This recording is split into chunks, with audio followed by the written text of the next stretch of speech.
Hello guys, स्वागत है आपका सिटीजन सी चैनल पर। और आज आप देखने वाले हो 2022 में रिलीज हुई psychological thriller speak no evil का ब्रेकडाउन, जिसके राइटर और डायरेक्टर हैं क्रिश्चियन टेवड्रग। इस साल कई सारी मूवीज आई हैं और आगे भी आएंगी, लेकिन इसमें कुछ बात है, ये मूवी आपको देखनी चाहिए, बस इतना ही बोलूंगा। तो अब ज़्यादा देर ना करते हुए जल्दी से स्टोरी स्टार्ट करते हैं।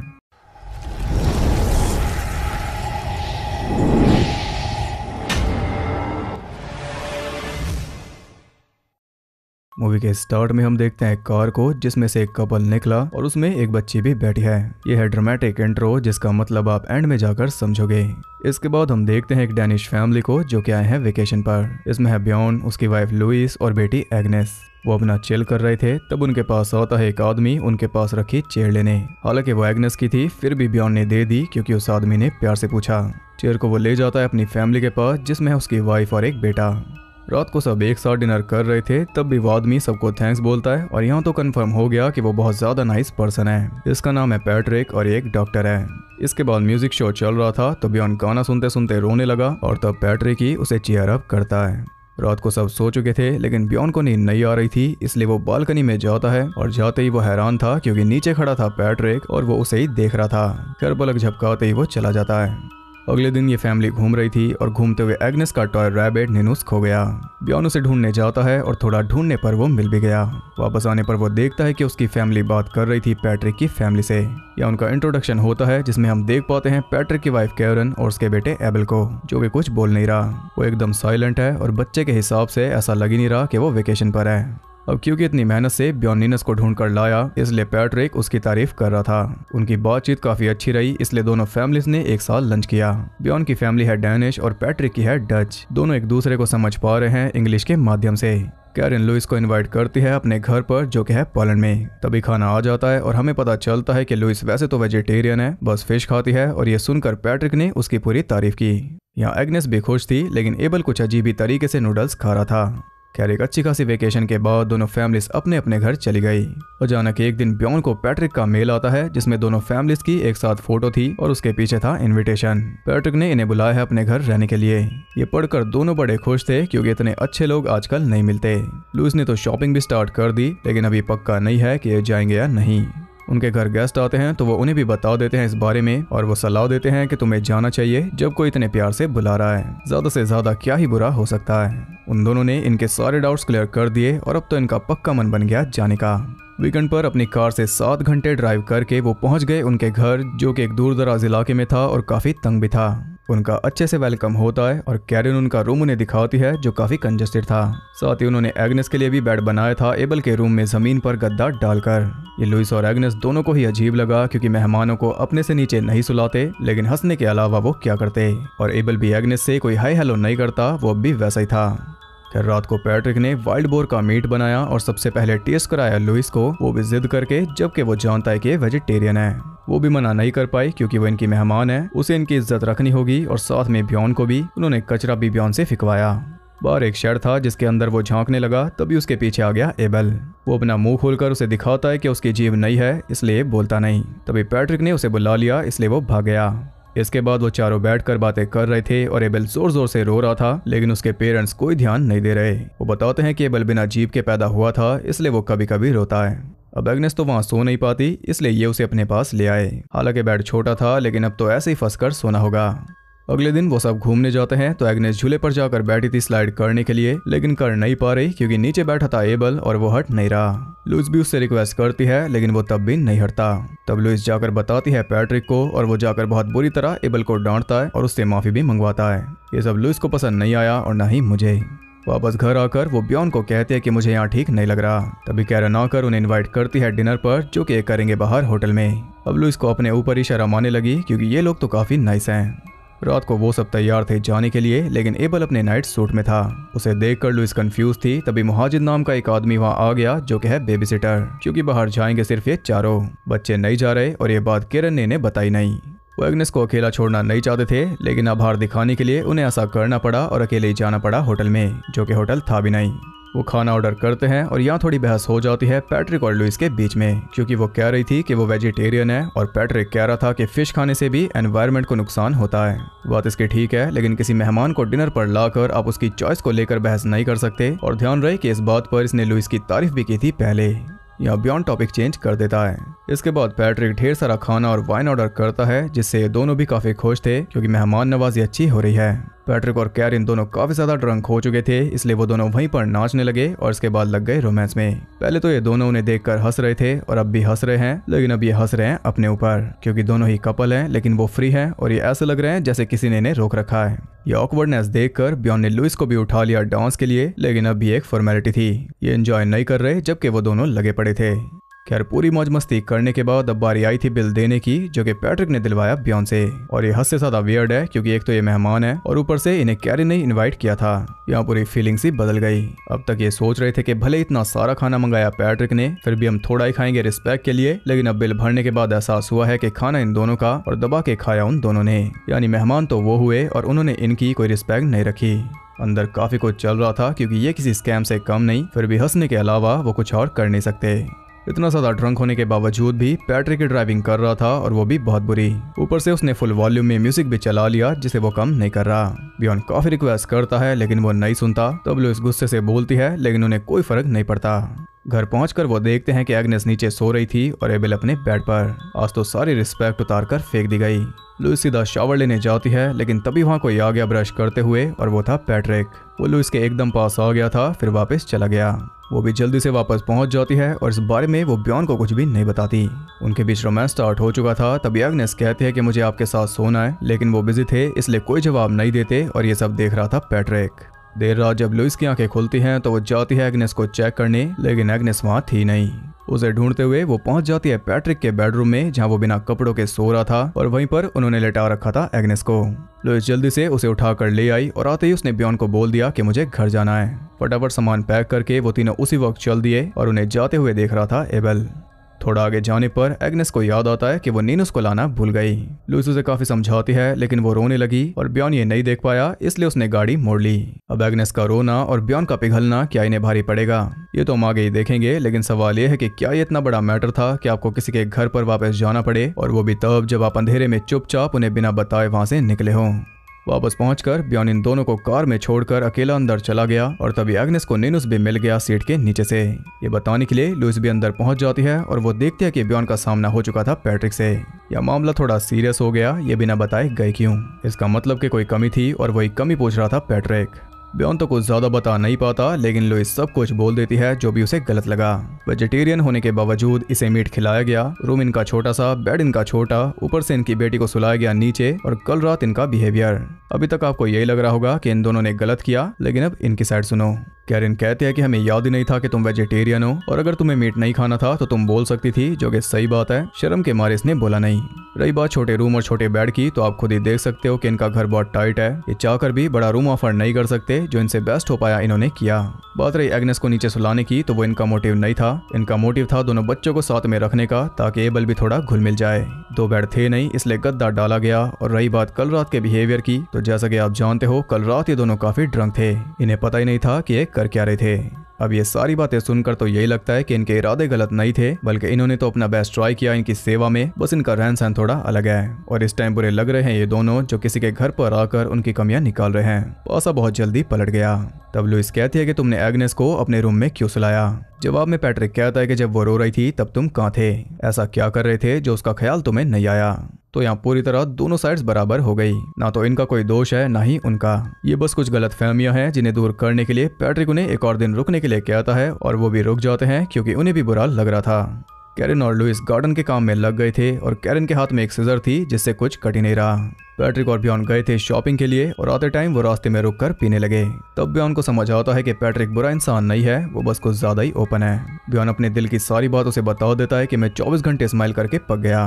पैट्रिक उसके दिल की बात समझ गया था, इसलिए वो उसे ले जाता है एक ऐसी जगह पर जहाँ दूर दूर तक उन्हें सुनने वाला कोई भी नहीं था। वहाँ वो जी भर के चिल्लाता है, और कुछ इस तरह शुरुआत होती है एक नई दोस्ती की। घर पहुंचकर वो सभी रात की तैयारी कर रहे थे। कैरन एग्नेस को कहती है टेबल सेट करने के लिए। इसी बीच लुइस की उंगली पर कट लग जाता है तो बियॉन पैट्रिक को कहता है चेक करने के लिए क्योंकि वो डॉक्टर है। लेकिन यहाँ वो रिवील करता है कि वो कोई डॉक्टर नहीं है, उसने झूठ बोला था, बल्कि वो तो कोई काम करता ही नहीं। यहाँ भी वो दोनों झूठी स्माइल लिए रह गए जबकि उनके साथ एक और धोखा हुआ। लुइस देखती है कि कैरन एग्नेस के साथ कुछ ज्यादा ही इन्वॉल्व होती जा रही थी जबकि एबल की उन्हें पड़ी नहीं। लंच के टाइम पर भी वो एग्नेस का पूरा ध्यान रख रही थी जबकि एबल बेचारा बैठा था साइड में और ये बात लुइस को पसंद नहीं आई। उसने सीधा ही कैरन को बोल दिया कि मेरी बेटी को समझाना बंद करो। इसके बाद दोनों बच्चे अपना डांस उन्हें दिखा रहे थे और एबल ठीक से नहीं कर पा रहा था लेकिन वो अच्छे से एंजॉय कर रहा था। पूरी फिल्म में मैंने पहली बार उसे खुश देखा लेकिन इसमें भी पैट्रिक ने उसे डांट दिया। वो बहुत बुरी तरह उसे कहता है कि ठीक से नाचो। वो दोबारा करके दिखाता है लेकिन उससे वैसा नहीं होता जैसा एग्नेस कर रही थी, इसलिए पैट्रिक उसे फिर से टोक देता है। तीसरी बार में भी वो नहीं कर पाता तो पैट्रिक बुरी तरह उसका मुंह भींच कर उसे कहता है कि ऐसे करो। अब तो एग्नेस भी डर गई थी और उसके पेरेंट्स भी। वो अपने बच्चे को एंजॉय करते नहीं देख पा रहा। वो उसे फिर से करने को कहता है लेकिन एग्नेस नहीं कर रही थी, फिर भी उसने जबरदस्ती करवाया। इस बार भी एबल नहीं कर पाया तो पैट्रिक ने सीधा ही कप फेंक कर मार दिया। उसके गुस्से से ये फैमिली भी दहशत में आ गई। एबल खड़ा हुआ रो रहा था लेकिन ना तो कोई उसे चुप करा रहा है ना ही चेयर कर रहा है, उल्टा वो उसे दोबारा नाचने को कह रहा था और ये तो बहुत हो गया। बियॉन उसे कहता है कि बच्चा है, तुम इसके साथ ऐसा नहीं कर सकते, लेकिन पैट्रिक को कोई फर्क नहीं पड़ा, वो भी उसे नचा रहा था। ये सब लुइस से देखा नहीं जाता इसलिए वो बाहर आ जाती है और उसके पीछे ये दोनों भी, लेकिन लुइस ने डांट कर एग्नेस को वापस भेज दिया। रात को दोनों सो गए थे लेकिन बियॉन जागा हुआ था क्योंकि इतनी रात में भी एबल रो रहा था। तब पैट्रिक नीचे आता है उसे मारने और उसे चुप करा के वो वापस चला जाता है। टीवी फुल वॉल्यूम पे चल रहा था इसलिए बियॉन गया उसे बंद करने, साथ में उसने टैप भी बंद कर दी और तब उसका ध्यान गया बाहर वाले शेड में जिसका दरवाजा खुला था। वो उसे चेक करने पहुंच जाता है और देखता है कि वहाँ ढेर सारा लगेज और सामान पड़ा था। ऊपर एटिक में वैसी हजारों फोटोज लगी हुई थी जैसे कि पैट्रिक ने इन्हें भेजी थी। इसका मतलब कि यही इनका काम है। ये वेकेशन पर फैमिली से मिलकर बातचीत बढ़ाते हैं और फिर उन्हें बुला लेते हैं अपने घर पर, जहाँ ये उनका क्या करते हैं वो तो हम आगे ही देखेंगे, लेकिन फिलहाल हम इतना जान गए कि अपने ही जैसी फैमिली पिक करते हैं जिसमें माँ बाप और एक बच्चा हो, क्योंकि बच्चा इनके लिए जरूरी है। वहाँ एक फोटो में एबल की फोटो भी लगी हुई थी उसकी असली फैमिली के साथ, और तब इनके पास थी कोई और बच्ची। तो यानी कि जिस फैमिली को ये फंसाते हैं उसमें मॉम डैड को मारकर ये रख लेते हैं उनके बच्चे को, फिर उस बच्चे को तब तक रखते हैं जब तक अगला शिकार नहीं फंसता, और जब अगली फैमिली फंस जाती है तो पुराने बच्चे को मारकर ये रख लेते हैं नए बच्चे को। ये सब बयान कर रही हैं वो फोटोज, और उन फोटोज में मौजूद बच्चे जो अपनी फैमिली के साथ तो खुश थे लेकिन इनके पास आते ही उनकी सारी खुशी मर गई। ये बात एबल की फोटो से आपको पता चल रही होगी। एक और इम्पोर्टेंट बात यह है कि एबल की जीभ भी इन्होंने ही काटी, वो ऐसे ही पैदा नहीं हुआ था। ये सब देखकर बियॉन शॉक में था, और अब आप सब यही चाहते हो कि अपनी फैमिली के साथ ये एबल को भी बचाकर यहाँ से ले जाए, लेकिन वहाँ से निकलते ही उसका ध्यान सीधा जाता है एबल पर जिसे कब का मार दिया गया। यानी अब टारगेट है एग्नेस। अब आगे बढ़ने से पहले हमें एबल के बारे में थोड़ा सोचना होगा, और जितना आप सोचोगे उतना ज्यादा आपको दर्द होगा। पहली बार जब हमने एबल को देखा तो वो एकदम चुप था, उसने कोई हाय हेलो नहीं की, तो हमें लगा कि ये तो एरोगेंट बच्चा है, जबकि वो अपने माँ बाप से बिछड़ने के ट्रॉमा में था। अगर आप खुद को उसकी जगह रखो तो आप भी वो दुख इमेजिन नहीं कर सकते।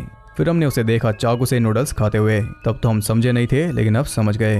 वो ऐसे इसलिए खा रहा था क्योंकि उसने कभी नूडल्स खाए नहीं थे। वो किसी और देश का था जहाँ चाकू छुरी से उसे खाना सिखाया गया था। उसे नूडल्स खाने नहीं आते थे, लेकिन नखरे वो कर नहीं सकता था क्योंकि नखरे उठाते हैं सिर्फ माँ बाप। एबल के साथ क्या बर्ताव होता था वो आपने देखा ही।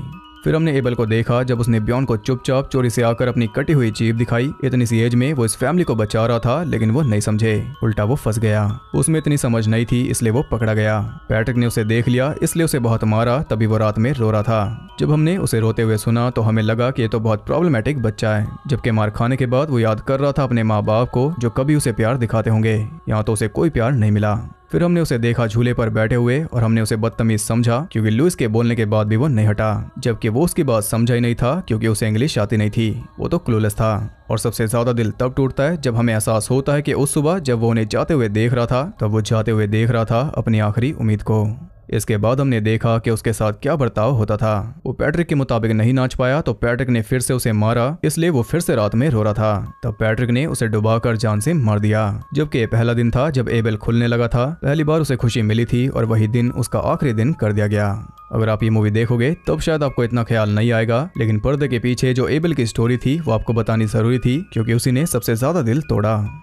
खैर अब ब्योन को अपनी फैमिली को बचाना था, इसलिए वो उन्हें लेकर वहां से निकल गया, लेकिन कार में फ्यूल लो था। वो पूरा कांपते हुए ड्राइव कर रहा था, लेकिन उसने लुइस को कुछ भी नहीं बताया, नहीं तो वो भी डर जाएगी। कार में फ्यूल भरवा कर वो आगे बढ़ गया, तभी उसके पीछे लग गई एक कार, इसलिए उसने रोड से गाड़ी उतार दी और इसी वजह से कार फंस गई। वहाँ कोई सिग्नल भी नहीं था। ब्योन को सामने एक घर दिखाई दिया, इसलिए वो चला गया हेल्प लाने, और हम देखते हैं कि पैट्रिक उन्हें देख रहा है। ब्योन के जाते ही वो उसकी कार तक पहुंच गया। ब्योन घर तक पहुंच तो गया, लेकिन वहाँ कोई भी नहीं था। तब वो भागकर वापस आता है और तब कार में कोई भी नहीं था। पैट्रिक उन्हें ले गया। नीनूस को हाथ में लेकर वो रोड पर खड़ा हुआ रो रहा था। तभी एक कार पीछे से आती है, जिसमें थे पैट्रिक, कैरन और इसकी फैमिली। इसकी फैमिली अब भी नहीं जानती कि आखिर मामला क्या है। लुइस को लग रहा है कि ब्योन ने ही पैट्रिक को बुलाया हेल्प के लिए। पैट्रिक उसे भी कार में बैठाकर चल दिया। एग्नेस पूछती है कि क्या एबल अब भी सो रहा है, तो कैरन कहती है कि मुहाजिद उसके पास है। इस वक्त ब्योन को सब कुछ पता है कि आगे क्या होगा। इनकी बेटी को छीन लिया जाएगा, इन्हें मार दिया जाएगा और वो कुछ भी नहीं कर पाएगा। सब कुछ जानते हुए भी उसे चुप रहना होगा, नहीं तो फैमिली भी पैनिक करने लगेगी। ये सब दिमाग में लिए वो चुपचाप बैठा था। तभी रास्ते में पैट्रिक ने कार रोक दी और वो तो हल्का होने चला गया। ब्योन के पास ये अच्छा खासा मौका था जो कि पैट्रिक ने जानबूझ कर दिया था, लेकिन उसकी इतनी हिम्मत नहीं हुई कि वो कुछ करे। तो पैट्रिक उन्हें एक ऐसी जगह ले गया जहाँ मुहाजिद पहले से मौजूद था। लुइस और एग्नेस दोनों डर चुके थे, क्योंकि पैट्रिक उनकी एक नहीं सुन रहा। वो ब्योन को भी मार रहा था। यहाँ वो भी समझ गई कि बात कुछ और है, लेकिन इतने में मुहाजिद ने उसे पकड़ लिया और कैरन ने एग्नेस की जीभ काट दी उसी सीजर से, जिससे कुछ कट नहीं रहा था। इसके बाद मुहाजिद उसे ले गया और पैट्रिक ने लेकर चल दिया आगे। जो कुछ इनके सामने हुआ उससे लुइस बौखला गई थी। इनकी बच्चे की जीभ काट दी। उसके लिए इतनी बात है, जबकि ब्योन तो सुन है, क्योंकि वो जानता है कि आगे और क्या होगा। जीभ काटना तो शुरुआत है, आगे इनकी बच्ची को वो सारा बर्ताव सहना होगा जो इन्होंने सहते देखा एबल को। ये उसे पूरा टॉर्चर करेंगे, कोई उसे नहीं बचाएगा, और ये सारा टॉर्चर वो सहेगी एक दिन अचानक मरने के लिए। और फिलहाल मरने वाले हैं ये दोनों। पैट्रिक उन्हें वहीं पर ले आया जहाँ ये चिल्ला रहे थे, या इन्हें सुनने वाला कोई नहीं। ब्योन उससे पूछता है कि तुमने ये क्यों किया। बदले में वो कहता है कि क्योंकि तुमने करने दिया। कैसे, ये हम लास्ट में डिस्कस करेंगे। उनके कपड़े उतरवा कर वो उन्हें नीचे उतार देता है और दोनों ही काफी डरे हुए थे। तभी वो मारना शुरू कर देते हैं पत्थर। ऐसे पत्थर खा खा कर दोनों तड़पते हुए मर जाते हैं। यहाँ पर फिट होता है इंट्रो, जब ये दोनों एग्नेस को लेकर गए अपने घर। इसके बाद वो फिर से वेकेशन पर गए, जहाँ अगला टारगेट भी फिक्स हो गया। अब एग्नेस के पास सिर्फ नीनूस है और अब उसका सेम वही हाल है जो कि था एबल का। इसी के साथ ही मूवी एंड हो गई। मूवी एंड हो गई, लेकिन ये आपका पीछा नहीं छोड़ने वाली। अब भी आप बहुत कुछ सोच सकते हो, अगला भी और पिछला भी, और जितना आप सोचोगे उतनी लेयर्स खुलेंगी। यही मूवी की खास बात है कि ये ना तो कुछ दिखाती है और ना ही बताती है, सब कुछ आपके ऊपर है। मूवी से पहले भी बहुत कुछ हुआ, मूवी में भी बहुत कुछ हुआ और मूवी के बाद भी होगा, लेकिन सब कुछ आपको अपनी समझ से सोचना होगा, और जितना सोचोगे उतना आपको दुख होगा। और सही कहते हैं मॉडर्न हॉरर। पहली बार में ये आपको समझ नहीं आएगी, जब सेकंड टाइम देखोगे तब पता चलेगा कि असल में हो क्या रहा था। स्टार्टिंग में मूवी सिंपल लगती है, लेकिन सिंपल थी नहीं। सब कुछ स्टार्टिंग से ही शुरू हो गया था। इसी वजह से पैट्रिक ने बोला कि तुमने करने दिया, इसलिए मैंने किया। अब मैं आपको बताता हूँ कि बात यहाँ तक कैसे पहुंची। शुरुआत हुई जब पैट्रिक चेयर लेने उनके पास आया। वो पहले टारगेट सेट कर चुका था। उसने फंसाना शुरू किया और ये फंसते गए। एक नाइस इमेज उसने दिखाई, ऊपर से दोनों की तारीफ कर दी, तो दोनों को ही लगने लगा कि ये हमसे इम्प्रेस्ड है। एक सुपीरियर फीलिंग आ गई। ऊपर से उसने ये बोल दिया कि वो डॉक्टर है। इससे और ज्यादा उत्साह आ गया, क्योंकि एक डॉक्टर तारीफ कर रहा है, और डॉक्टर यानी कि एक सेंसिबल रिस्पॉन्सिबल आदमी। डॉक्टर कहते ही जेन्युइन का टैग आ गया उसके ऊपर। जब उसका इन्विटेशन आया तो यही लगा कि डॉक्टर बुला रहा है, भला क्या ही गलत होगा। इसके बाद उन्होंने सलाह ली अपने गेस्ट से, और ये भी बड़ी प्रॉब्लम थी। उन्होंने तीसरे आदमी से दूसरे आदमी के बारे में राय ली, जबकि वो कभी दूसरे आदमी से मिले नहीं। उन्होंने पूरी हिम्मत भर दी, इसलिए ये भी चल दिए। इस सब के बावजूद भी ये बच जाते, क्योंकि बिना बताए निकल गए थे। लेकिन छोटे फैसले बड़ा डिफरेंस कर देते हैं। एग्नेस जरा सा रोई और ब्योन ने कार मोड़ ली। बच्चे जिद करते हैं, लेकिन देखना माँ बाप को होता है कि क्या सही है और क्या गलत। उस जरा से देर के रोने को उस फैसले ने जिंदगी भर का रोना बना दिया। इसके बाद भी ब्योन को एक आखिरी चांस मिला था, जब पैट्रिक कार से बाहर गया था, लेकिन उसकी हिम्मत नहीं हुई, क्योंकि उसे ये लग रहा था कि अगर फेल रहा तो फैमिली के साथ बुरा होगा, जो कि वैसे भी होना ही था, और वो भी ये बात जानता था, लेकिन वो सही फैसला नहीं कर पाया। ये सभी चीजें मिलकर उनके लिए जानलेवा साबित हुई, और मूवी ये सब आपको नहीं बताती। ये आपको खुद ही सोचना पड़ता है, और जब आप दिमाग को एंगेज करोगे तो बचना इम्पॉसिबल है। वो आपको दुख से भर देगा। मूवी काफी इम्पैक्टफुल है और इस साल की बेस्ट नहीं तो वन ऑफ द बेस्ट है, लेकिन रह जाएगी अंडररेटेड। अगर कोई 8 to 4 मूवी होती तो हर जगह चर्चे हो जाते। खैर, जो कुछ भी समझाना था मैंने आपको समझा दिया। अगर आप मूवी देखने के बाद ये वीडियो देख रहे हो तो इससे अच्छा कुछ भी नहीं। आई होप आप सब कुछ समझ गए। अगर आपको वीडियो पसंद आई तो इसे एक लाइक कर देना, और साथ ही कमेंट करके बताओ कि मूवी कैसी लगी, और सबसे सैडेस्ट मोमेंट क्या है मूवी का वो भी जरूर बताना। मेरे लिए तो बस एबल है। ऐसी और इंटरेस्टिंग वीडियो देखते रहने के लिए चैनल को सब्सक्राइब करके बेल नोटिफिकेशन कॉल पर सेट कर लो ताकि नोटिफिकेशन आपको फिक्स टारगेट बना ले। और ज्यादा कनेक्टेड रहने के लिए आप मुझे इंस्टाग्राम पर फॉलो कर सकते हो, वहाँ आपको बहुत कुछ जानने के लिए मिल जाएगा और साथ ही बाकी जगहों पर भी जिनके लिंक्स आपको नीचे मिल जाएंगे। तो मैं मिलता हूँ आपसे अगली वीडियो में, तब तक के लिए सबको बाय।